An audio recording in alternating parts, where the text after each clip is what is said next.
ജനാധിപത്യ സംരക്ഷണ വേദിയുടെ പേരിൽ ഞാൻ എല്ലാവരും ഈ സമരത്തെ അഭിവാദ്യം ചെയ്യുന്നു. ക്രിസ്തു തന്നെ ഏറ്റവും അധകൃതം എന്ന് മനുഷ്യവർഗം നിശ്ചയിക്കപ്പെട്ട അല്ലെങ്കിൽ വിളിച്ചുപോരുന്ന ഒരു വേശ്യാ സ്ത്രീയെ പോലും മനുഷ്യനായി ജീവിതത്തിലേക്ക് റിഫൈൻ ചെയ്തെടുത്ത് ശുദ്ധീകരിച്ചെടുത്ത ഒരു സംസ്കാരത്തിന്റെ പാതയിലുള്ള അവസാന കണ്ണികളാണ് ഇവിടുത്തെ മൂലധന ധൂർത്തിന്റെ ജീവിതത്തിലെ എല്ലാ ആഘോഷങ്ങളുടെയും ബെൻസ് കാർ മുതൽ 5 സ്റ്റാർ ഹോട്ടൽ വരെയുള്ള എല്ലാ സൗകര്യങ്ങളുടെയും ജീവിക്കുന്നു എന്ന് പറയുന്നത് ഏറ്റവും ലജ്ജാകരമാണ്. മനുഷ്യപീഡനത്തിന്റെ ചരിത്രോദാഹരണമായ ഇതിഹാസോദാഹരണമായ ക്രിസ്തു എന്ന ഒരു പ്രതിബിംബത്തിനു മുന്നിൽ വെച്ചുകൊണ്ടാണ് ഇത്രയും പരസ്യമായി ഇത്രയും ലക്ഷൂറിയസ് ആയിട്ടുള്ള ആഡംബരമായിട്ടുള്ള കൂട്ടിക്കൊടുപ്പ് ജീവിതം നയിക്കുന്ന ഈ ബിഷപ്പുമാരും അതിനോടനുബന്ധിച്ച ആളുകൾ ഇവിടെ പ്രവർത്തിക്കുന്നത്. എനിക്ക് തോന്നുന്നത് എവിടെ പോയി ഇവിടുത്തെ യുവ രാഷ്ട്രീയ പ്രവർത്തകർ DYFI, CITU എന്നൊക്കെ പറയുന്ന കുറെ ഷണ്ഡന്മാർ എവിടെ പോയി? അവരുടെയൊക്കെ യുവത്വം തകർന്നു പോയി എന്നാണ് തോന്നുന്നത്. അവരൊന്നും കാണാനില്ല. സ്ത്രീകൾ പീഡിപ്പിക്കപ്പെടുന്നു, നാട്ടില് സ്ത്രീകളുടെ അവകാശങ്ങൾ നഷ്ടപ്പെടുന്നു, ബാലികമാർ പീഡിപ്പിക്കപ്പെടുന്നു. 578ഓളം കേസുകളാണ് 2018 മാത്രം ബാലികാ പീഡനം ലോകത്ത് തന്നെ ഏറ്റവും അപൂർവമായി കേരളത്തിൽ സംഭവിക്കുന്നത്. എവിടെ പോയി യുവപ്രവർത്തകർ? ആരെയും ഒരു സമരത്തിന് കാണാനില്ല. ഇന്ന് മറ്റൊന്നും ചെയ്യാനില്ലാതെ മറ്റു ചില ആധ്യാത്മിക കാര്യങ്ങളും അതിനോടനുബന്ധിച്ച മറ്റു ചില സേവന സന്നദ്ധതയുടെയും പേരിൽ പറഞ്ഞിട്ടാണ് ഈ സിസ്റ്ററെ അടിച്ചൊതുക്കാനുള്ള, കീഴ്പ്പെടുത്താനുള്ള, മുഖ്യധാരാ ജീവിതത്തിൽ നിന്ന് അവരെ ഭയപ്പെടുത്തി മാറ്റാനുള്ള ശ്രമം നടത്തുന്നത്. അത് നമ്മൾ അനുവദിക്കരുത്. അതുകൊണ്ട് ഈ സമരം ഒരു സ്ത്രീപക്ഷ സമരമായിരിക്കണം. ഈ സമരം ഒരു രാഷ്ട്രീയ സ്ത്രീപക്ഷ സമരമായിരിക്കണം. ഈ ആർപ്പുവാർത്തവത്തിലൊക്കെ ഇവിടെ ഇപ്പോൾ ആർപ്പുവാർത്തവത്തിലൊക്കെ നടക്കുന്ന ആഘോഷ പരിപാടികളുണ്ട്. അവർക്കൊന്നും ഇതിനെക്കുറിച്ചൊന്നും പറയാനില്ല. അവര് ഒരു നോട്ടീസിൽ പോലും അവർ സൂചിപ്പിച്ചിട്ടില്ല 598 സ്ത്രീകൾ ഇവിടെ പെൺകുട്ടികളോട് പീഡിപ്പിക്കപ്പെട്ടത്. ഒപ്പം തന്നെ ഇവിടുത്തെ സിസ്റ്റർമാര് അവരുടെ അക്കൗണ്ടബിലിറ്റി വേണം. ഓരോ ബിഷപ്പുമാരും ഓരോ സെമിനാരികളും അവിടുത്തെ പണവും ഗവൺമെന്റിന്റെ അക്കൗണ്ടബിലിറ്റി വേണം. അവർക്ക് സ്വകാര്യമായ സ്വത്ത് വെക്കണമെങ്കിൽ അത് പ്രൈവറ്റ് ലിമിറ്റഡ് കമ്പനിയായി രജിസ്റ്റർ ചെയ്യണം. അതുകൊണ്ട് ഗവൺമെന്റ് അടിയന്തിരമായി ചെയ്യേണ്ടത് പുതിയ നിയമനിർമ്മാണം നടത്തി എല്ലാ മതങ്ങളുടെയും എല്ലാ ആൾ ദൈവങ്ങളുടെയും അക്കൗണ്ടബിലിറ്റി, അവിടുത്തെ പണപര ഇടപാടുകൾ, അതിന് അന്തർദേശീയ ബന്ധങ്ങളുണ്ടെങ്കിൽ അത് കള്ളക്കടത്തുകൾ നടക്കുന്നുണ്ട് ഇതിന്റെ ഉള്ളിലൊക്കെ. അത്തരം കാര്യങ്ങൾ എല്ലാ സെമിനാറുകളിലും എല്ലാ ആൾ ദൈവങ്ങളിലും എല്ലാ മതപരമായ സംഘാടനങ്ങളിലും വലിയ കള്ളക്കടത്തുകൾ നടക്കുന്നുണ്ട്. ആ കള്ളക്കടത്തിനെ കൂടി പിടിച്ച് പുറത്തു കൊണ്ടുവരാനുള്ള നിയമനിർമ്മാണം, അവിടെ പോലീസിനും പരിശോധിക്കാനുള്ള നിയമനിർമ്മാണ സംവിധാനങ്ങൾ കൊണ്ടുവരണം എന്നാണ് എനിക്ക് പറയാനുള്ളത്. എല്ലാവരെയും ഞാൻ ഒരിക്കൽ കൂടി ജനാധിപത്യ സംരക്ഷണ വേദിയുടെ പേരിൽ അഭിവാദ്യം അർപ്പിക്കുന്നു. 3 അമ്മായിമാരുള്ള ഒരു മഠമാണിത്. പക്ഷെ പറയാതിരിക്കാൻ വയ്യ. അതായത് സ്വാതന്ത്ര്യത്തിന്റെ ശുദ്ധവായു ഈ വാതായനങ്ങൾ തുറന്ന് അടകളിലേക്ക് പ്രവേശിക്കുന്നു. ഇന്ന് ഇത് ഒരു വിപ്ലവത്തിന്റെ വിപ്ലവമാണ് നടക്കാൻ പോകുന്നത്. കേരളത്തിലെ ഇന്ത്യയിലെ കത്തോലിക്ക മഠങ്ങളിലേക്ക് സ്വാതന്ത്ര്യത്തിന്റെ ശുദ്ധവായു കടന്നു വരട്ടെ. ഇനിയും സിസ്റ്റർ ലൂസിമാര് ബന്ധനങ്ങൾ പൊട്ടിക്കട്ടെ. അവർ സഭയ്ക്കകത്ത് കാലാനുസൃതമായ പരിഷ്കാരങ്ങൾ ഉണ്ടാകാൻ ഞങ്ങൾ ഇന്ന് നടത്തുന്ന ഈ സമരം നാന്ദി കുറിക്കട്ടെ എന്ന് ആശംസിച്ചുകൊണ്ട് കേരള കാത്തലിക് അസോസിയേഷൻ ഫോർ ജസ്റ്റിസിന്റെ എല്ലാ അഭിവാദ്യവും. ഈ ഗവൺമെന്റ് സ്ത്രീപക്ഷത്താണ് എന്ന് വരുത്തി തീർക്കാൻ മതില് കെട്ടുന്ന കാലമാണല്ലോ.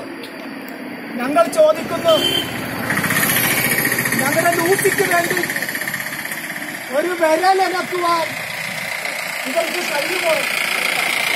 സർക്കാർ സ്ത്രീ പക്ഷം ചേർന്നുകൊണ്ട് നിൽക്കുന്ന ഈ കാലഘട്ടത്തിൽ നീതിക്ക് വേണ്ടി പോരാടിയ സിസ്റ്റർ ലൂസിക്ക് വേണ്ടി നിലപാട് ഉറപ്പിച്ചെടുക്കുവാൻ ഞങ്ങൾ വിനീതമായി ഈ ഗവൺമെന്റിനോട് ആവശ്യപ്പെടുകയാണ്. നിരവധി കാരണങ്ങളുണ്ട്. ഇതിനെല്ലാം മൂല കാരണം ചർച്ചക്കാണ്. ധാരാളം അൺഅക്കൗണ്ടഡ് മണി, ധാരാളം സമ്പത്ത് കൂടെ കിടന്ന് അക്രമങ്ങളുണ്ടാകും, വ്യഭിചാരങ്ങളുണ്ടാകും. അതാണ് സഭയിൽ നടക്കുന്നത്. പൗരോഹിത്യം യേശുക്രിസ്തുവിനെ ഉപേക്ഷിച്ച് പകരം മാമോനെ കെട്ടിപ്പിടിച്ച് നടക്കുകയാണ്.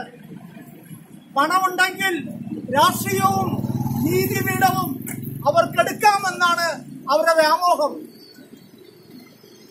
നീതിക്ക് വേണ്ടി പീഡകൾ സഹിക്കാൻ ഞങ്ങളുടെ പോലെ സംസ്ഥാനത്തുടനീളം ചെറിയ ചെറിയ യൂണിറ്റുകൾ ഉണ്ടായിക്കൊണ്ടിരിക്കുകയാണ്. ഇത് അതിന്റെ ഒരു വേലിയേറ്റമാണ് എന്ന് പറഞ്ഞുകൊണ്ട് ഞാനെന്റെ വാക്ക് നിർത്തുന്നു. അനർത്ഥം കൊടികുത്തി വാഴുന്ന നാളുകളിൽ ധർമ്മ സംരക്ഷണത്തിനാണ് പ്രവാചകന്മാർ അവതരിക്കാറ്. ആ പ്രവാചകന്മാരെ പിൻപറ്റുന്നവർ ആ ഒരു ധാർമ്മികത നിലനിർത്താൻ വേണ്ടി സംഘടിക്കാറുണ്ട്. ഇന്ന് നേരെ തിരിച്ച് മാഫിയകൾ കുറ്റകൃത്യം ചെയ്യുന്നതിനെ സംരക്ഷിക്കുന്ന ഫ്രാങ്കോ 13 പ്രാവശ്യം ഒരു മഠത്തിൽ ഉറങ്ങാൻ പോയത് ഓർക്കണം. ഒരു ക്രിമിനലിനോട് അവനെ ശിക്ഷിച്ചിട്ട് മഠത്തിൽ ഉറങ്ങാൻ പറഞ്ഞാൽ അവൻ പോകത്തില്ല. അത്രമാത്രം ധാർമ്മികതയാണ് നമ്മുടെ മലയാളം നാട്. ക്രിമിനലിന് 14 ദിവസം മഠത്തിൽ ഉറങ്ങാൻ അവസരം കൊടുക്കുക. പാലായിലെ മുരിക്കൻ പിതാവ് പറഞ്ഞതെന്ന് വെച്ചാൽ ഞങ്ങളുടെ കോൺഗ്രിഗേഷൻ അല്ല, അതുകൊണ്ട് ഞങ്ങൾ ഉറങ്ങാൻ കൊടുത്തത് പറഞ്ഞു. ഇയാൾ ജയിലിൽ കിടക്കുമ്പോൾ പി ജോർജ്, മാണി, മുരിക്കന് സ്വന്തം കിഡ്നി ദാനം ചെയ്ത മുരിക്കൻ സ്വന്തം കിഡ്നി ദാനം ചെയ്തതിന്റെ മാനം കളഞ്ഞ ഒരു സംഭവമായിരുന്നു അത്. ഒരു കന്യാസ്ത്രീയെ 13 പ്രാവശ്യം റേപ്പ് ചെയ്തവനെ സന്ദർശിക്കാൻ പോവുക. അത് കഴിഞ്ഞൊരു ഒരാളെ ശിക്ഷിച്ച് ജയിലിൽ കിടപ്പുണ്ട്. ഇവരാരും കാണാൻ പോയില്ല. ധാർമ്മികത നിലനിർത്താൻ സിസ്റ്റർ ലൂസി തുടങ്ങി വെച്ച സമരം വിജയിച്ചു കഴിഞ്ഞു. ഞാൻ ഇന്നൊരു പോസ്റ്റ് ഇട്ടു, സിസ്റ്റർ ലൂസിയുടെ പണി കഴിഞ്ഞെന്ന്. സിസ്റ്റർ ലൂസിയുടെ പണി കഴിഞ്ഞു, അവരത് തുടങ്ങി വെച്ചു, ജനം അറിഞ്ഞു. സിസ്റ്റർ ലൂസി പറഞ്ഞു എനിക്കിവരെ ഭയമില്ല. സിസ്റ്റർ ലൂസി ഇവർക്ക് ഭയമാണ്. എന്തുകൊണ്ടാണ്? തെറ്റ് ചെയ്യുന്നവൻ വെളിച്ചത്തെ ഭയപ്പെടുന്നു. നേരായ വഴിക്ക് നടക്കുന്നവന് ഭൂരിപക്ഷമായ മാഫിയകൾ, ഭൂരിപക്ഷമായ ക്രിമിനലുകൾ ഭയപ്പെടുന്നു. കാരണം ജനം തിരിച്ചറിഞ്ഞു തുടങ്ങിയിരിക്കുന്നു. ഇവർ ഈ പറയുന്ന അത്ഭുതങ്ങൾ, ഒരു കാലിന് പരിക്കേറ്റ ഒരാൾ ഒരു ധ്യാന കേന്ദ്രത്തിൽ ചെല്ലുന്നു, അയാൾക്ക് ആശുപത്രി പൈസയില്ല, ആരുടെയും വായ്പ മേടിച്ച് 10 രൂപയായിട്ട് ചെല്ലുന്നു. ഉടനെ പട്ടോളി അല്ല മറ്റേ നമ്മുടെ വട്ടായി പറയാണ് 5 രൂപ പൊക്കി പിടിക്കുക, 10 പ്രാവശ്യം പ്രാർത്ഥിക്കുക, എറിയുക, ദൈവം 700 ആക്കി തരുമെന്ന്. എന്റെ പൊന്നു സാധനങ്ങളെ വല്ല ചീട്ടുകളി നടത്തി മേശ പിരിച്ചാ പോരെ. എന്തുമാത്രം അധർമ്മങ്ങളാണ് ഈ കാണിച്ചു കൊടുക്കുന്ന മാന്യരായ ബഹുമാന്യരായ ക്രിസ്തീയ സഹോദരങ്ങളുടെ മേൽ അടിച്ചേൽപ്പിക്കപ്പെടുന്ന ഈ തെമ്മാടിത്തരം. കോടിക്കണക്കിന് രൂപ കൊടുത്തിട്ട് മുരിക്കനും അറക്കനും ഒക്കെ കുറെ കൊണ്ടുപോയി പത്രം വിറ്റ്, ഫാരിസ് അബൂബക്കർ ഒത്തിരി കൊണ്ടുപോയി.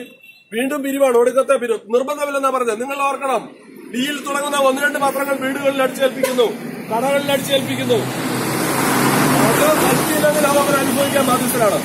ഇന്ന് നഗ്നമായ രീതിയിൽ അധർമ്മങ്ങൾ സംഘടിപ്പിച്ച് ഇപ്പം ഞങ്ങൾ ബ്രഹ്മചരി ഞങ്ങളുടെ അല്ലെന്നാ പറഞ്ഞത്.